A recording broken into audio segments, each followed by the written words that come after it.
Welcome back. So, apparently, 50,000 people are without power around western Washington.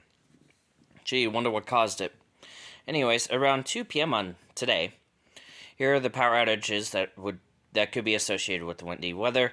Currently, there are more than 50,000 customers without power.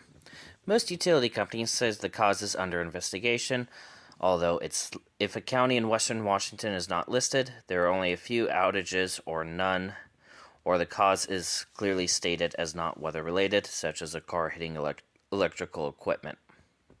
So there's by county. Column, 1249. Cowlitz, 0. Island County has 16,500. King County, which is what I'm in, has nearly 6,000. Note, I'm not one of them, otherwise you guys won't be seeing this video.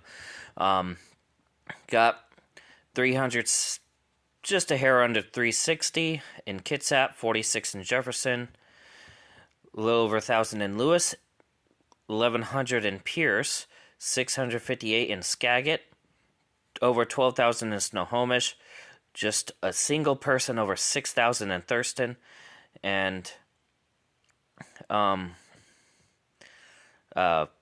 37, just a hair over 3,700 in Whatcom County.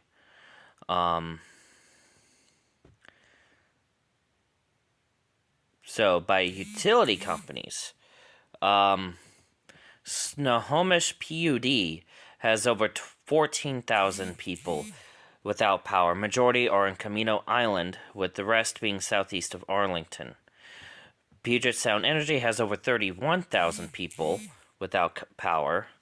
Most of the outages are in Whidbey Island. Seattle City Light has just over 1,000, and Tacoma